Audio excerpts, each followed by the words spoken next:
አንዳንድ ጊዜ በሕይወታችን ውስጥ ከምድር ሕግና ከሳይንስ እውቀት በላይ የሆኑ ሊታመኑ የማይችሉ አስደናቂ ነገሮች ይከሰታሉ። ሞት ከፊታቸው ቆሞ ምንም አይነት የመዳን ተስፋ በሌለበት ሁኔታ ውስጥ ሆነው በተአምር ከባድ አደጋዎችን አልፈው በሕይወት የተረፉ ሰዎች አሉ። በዛሬ ቪዲዮአችን በታሪክ ውስጥ ከሞት አፍ በጥቂት አምልጦ ዓለምን ያስደነቁ የሦስቱን ሰዎች እውነተኛና አስደናቂ ታሪክ በጥልቀት እንመለከታለን።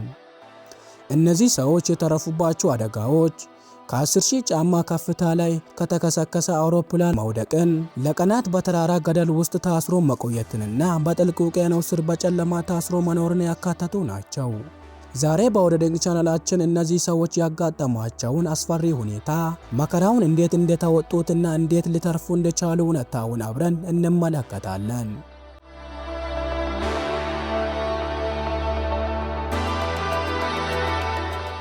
በመጀመሪያ የምንሄደው ወደ ፔሩ ሲሆን በከፍተኛ ከፍታ ላይ ከተከሰከሰ አውሮፕላን ተወርውራ በሕይወት ከተረፈችው ጁሊያኔ ኮፒካ አስደናቂ ታሪክ እንጀምራለን።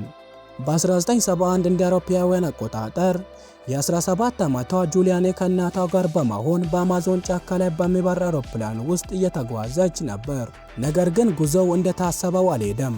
አውሮፕላኑ ከባድ የአየር አውሎ ነፋስ ውስጥ በመግባቱ ምክንያት አየር ላይ እያለ በመብረቅ ተመቶ ሁለት ቦታ ተካፈለ። ጁሊያኔ ከመቀመጫዋ ጋር እንደታሰረች ከ10,000 ጫማ ከፍታ ላይ ቁልቁል ወደ ጨካኙ የአማዞን ጫካ ውስጥ ወደቀች። ከአውሮፕላኑ 92 መንገደኞች መካከል ከዚህ አስፈሪ አደጋ በሕይወት የተረፈችው እሷ ብቻ ነበረች። ከባድ ጉዳት ቢደርስባትም ተስፋ ሳትቆርጥ ለ11 ቀናት ያህል በዱር አራዊት፣ በአዞዎችና በነፍሳት በተሞላው አስፈሪ ጫካ ውስጥ ብቻዋን ተጓዘች። በመጨረሻም ያገኘችውን ትንሽ ወንዝ ተከትላ በመጓዝ በአካባቢው ያሉ አሳ አጥማጆች አግኝተው ሕይወቷ ሊተርፍ ችሏል።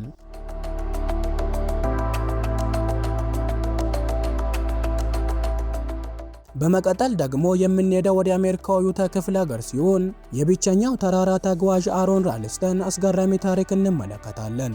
አሮን በ2003 እንደ አውሮፓውያን አቆጣጠር አስደናቂ የሆኑትን የተራራ ገደሎችን ብቻውን እየተዘዋወረ ይጎበኝ ነበር። ነገር ግን በተራራ ውስጥ ቁልቁል እየወረደ በነበረበት ወቅት አንድ ትልቅና ከባድ ቋጥኝ ድንጋይ ተንሸራቶ ቀኝ እጁን ከተራራው ግድግዳ ጋር አጣብቆ ያዘው። አሮን እጁን ለማውጣት ያደረገው ሙከራ በሙሉ አልተሳካም። ለ5 ቀናት ያህል ያለ ምንም ምግብና ውሃ በከፍተኛ ቅዝቃዜ ውስጥ በዚያ ገደል ውስጥ ታስሮ ቆየ።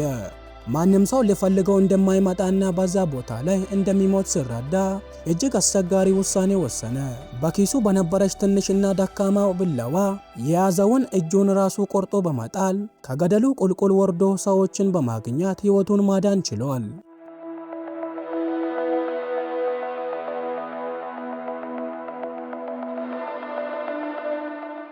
በመጨረሻም የምንሄደው ወደ ናይጄሪያ ባህር ዳርቻ ሲሆን በጥልቅ ውቅያኖስ ስር ለቀናት በጨለማ ውስጥ ታስሮ የተረፈውን የሃሪሰን ኦኮኔ ታሪክ እንመለከታለን። በ2013 እንደ አውሮፓውያን አቆጣጠር ሃሪሰን በመርከብ አባላት ውስጥ ሰራተኛ ነበር። አደገኛ የማዕበል አደጋ አጋጥሞ መርከቧ ተገልብጣ ወደ ውቅያኖሱ ጥልቀት በመቶ ጫማ ውስጥ ሰመጠች። አብዛኞቹ ሰራተኞች ሕይወታቸው ሲያልፍ፣ ሃሪሰን ግን በመርከቧ ውስጥ ትንሽ አየር ባገኘች ክፍል ውስጥ ተሸሸገ።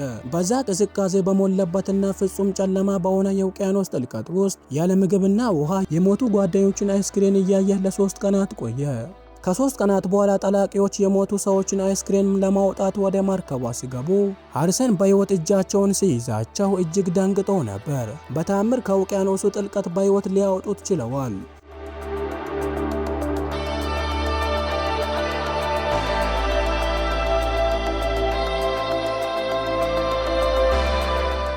የእነዚህ 3 ሰዎች ታሪክ የሚያሳየን የሰው ልጅ ተስፋ ሳይቆርጥና ለማይቀርለት አደጋ እጅ ሳይሰጥ ሲታገል የተአምር ያህል አስደናቂ ነገሮች ሊከሰቱ እንደሚችሉ ነው። የእነዚህ ሰዎች ጽናት የሰው ልጅ የህይወት የመቀጠል ፍላጎት ምን ያህል ጠንካራ እንደሆነ ትልቅ ማሳያ ነው። እናንተስ በእነዚህ ሰዎች ቦታ ብትሆኑ ምን የምታደርጉ ይመስላችኋል? የትኛው ታሪክ ይበልጥ ገረማችሁ? ሐሳባችሁን ኮሜንት ላይ ጻፉልኝ። ይህንን ቪዲዮ ከወደዳችሁት ላይክ ማድረጋችሁን አትርሱ።